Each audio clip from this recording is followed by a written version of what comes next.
PSG dikabarkan membuka kemungkinan untuk melepas bintang mereka, Neymar. Menurut media Perancis, Le Parisien, Chelsea menjadi salah satu klub yang berminat untuk memboyong Neymar ke tim mereka. Sebelumnya, Chelsea memang dikabarkan juga tertarik dengan Neymar pada musim panas tahun lalu. Hal tersebut terjadi setelah pelatih Chelsea saat itu, Thomas Tuchel, mengungkapkan bahwa ia ingin bertemu kembali dengan mantan anak asuhnya tersebut. Akan tetapi, PSG lebih memilih untuk mempertahankan Neymar di tim mereka. Neymar sendiri belakangan ini tampil di bawah performa yang diharapkan. Meski sempat menunjukkan performa terbaik sebelum Piala Dunia, ia kesulitan menampilkan penampilan terbaiknya lagi setelah kembali dari Qatar. Bahkan, pada pertandingan Liga Champions yang digelar Rabu kemarin, ia tampil kurang memuaskan saat PSG dibungkam oleh Bayern Munich. Meski begitu, kabar bahwa PSG ingin menjual Neymar dibantah oleh jurnalis CBS Sports, Ben Jacobs. Ia menyatakan bahwa pertemuan antara Presiden PSG, Nasser Al-Khelaifi, dengan pemilik Chelsea, Todd Boehly, hanyalah kebetulan dan PSG tidak memiliki rencana untuk melepas bintang mereka tersebut.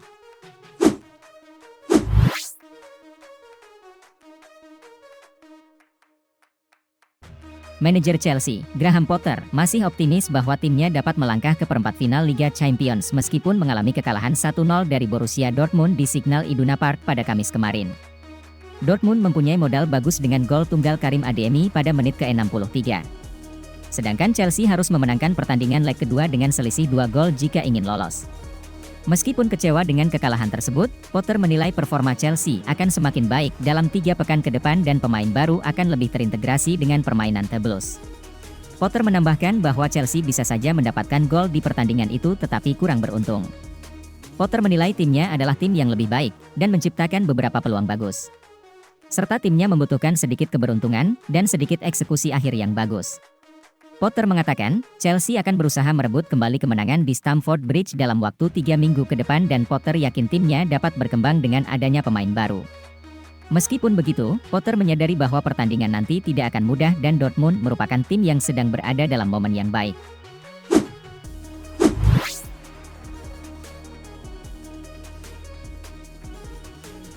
Manchester City berhasil menaklukkan Arsenal dengan skor 3-1 serta menjadi pemuncak klasmen sementara musim ini. Namun, manajer City Pep Guardiola tetap menganggap Arsenal sebagai pemuncak klasemen sementara, mengingat mereka memiliki 1 pertandingan sisa. Saat ini, kedua tim mempunyai poin yang sama 51, namun City unggul selisih gol. Guardiola mengakui pertarungan memperebutkan gelar juara makin sengit dengan situasi saat ini.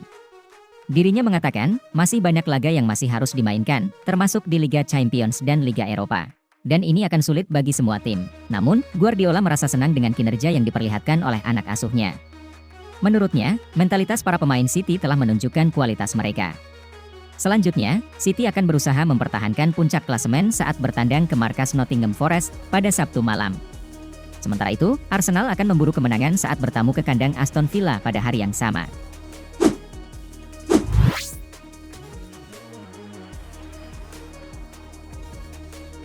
Carlo Ancelotti memuji 2 pemain veteran Real Madrid, yaitu Luka Modric dan Toni Kroos. Meskipun peran Modric dan Kroos di Real Madrid tidak seperti sebelumnya dan mereka lebih sering dimainkan dari bangku cadangan, Ancelotti masih menganggap peran keduanya sangat penting bagi tim. Ancelotti bahkan memberikan contoh tentang kesuksesan Modric dan Kroos yang berhasil mencetak gol setelah dimainkan dari bangku cadangan. Kemenangan atas Elche membawa Madrid berhasil memangkas poin dengan Barcelona menjadi 8. Ancelotti menyatakan bahwa timnya selalu menganggap semua pertandingan sangat penting. Selain itu, kemenangan tersebut juga menumbuhkan kepercayaan diri para pemain setelah sebelumnya mereka sempat menelan kekalahan dari Mallorca yang membuat selisih poin melebar. Ancelotti menambahkan bahwa pemain Real Madrid tidak memiliki masalah untuk memainkan pertandingan tingkat tinggi dan ia juga mengatakan akan memilih susunan pemain terbaik dengan mempertimbangkan faktor cedera, kelelahan, dan faktor lain untuk kepentingan tim asuhannya.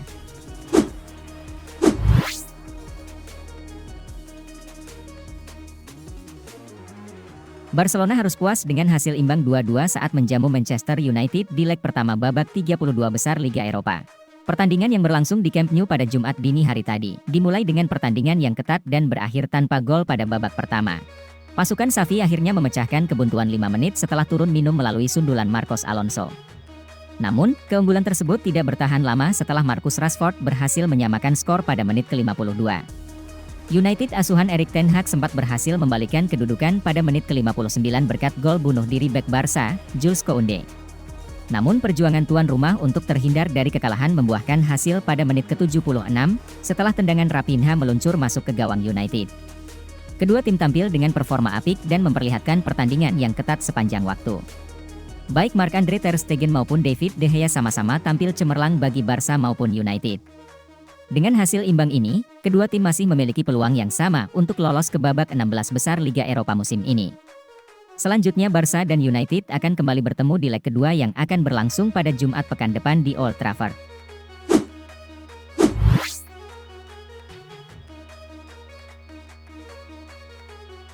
Pada leg pertama Liga Eropa 2022-2023, Manchester United berhasil memperoleh hasil imbang dengan skor 2-2 melawan Barcelona di markas mereka, Camp Nou, pada Jumat dini hari tadi. Pelatih United, Erik ten Hag, menyatakan kepuasannya terhadap hasil ini dan menyoroti kepemimpinan wasit Mauricio Mariani di pertandingan tersebut. Ten Hag mengakui pada awal pertandingan United cukup kesulitan menembus lini pertahanan Barcelona, tetapi timnya mampu mendikte permainan seiring berjalannya waktu. Pelatih asal Belanda ini juga terkesan dengan jumlah peluang yang diciptakan oleh para pemainnya dan menyebut pertandingan ini sebagai pertandingan yang hebat dengan kualitas Liga Champions. Namun, Ten Hag juga merasa sangat marah dengan keputusan wasit yang tidak memberikan tendangan bebas kepada United atas pelanggaran yang jelas terhadap Marcus Rashford. Ia menyatakan bahwa wasit memiliki pengaruh besar dalam pertandingan ini dan tidak boleh melakukan banyak kesalahan seperti itu. Dalam kesimpulannya, Ten Hag menegaskan bahwa United harus menguasai pertandingan di Old Trafford dan mencetak gol untuk memenangkan pertandingan di leg kedua nanti yang berlangsung pekan depan.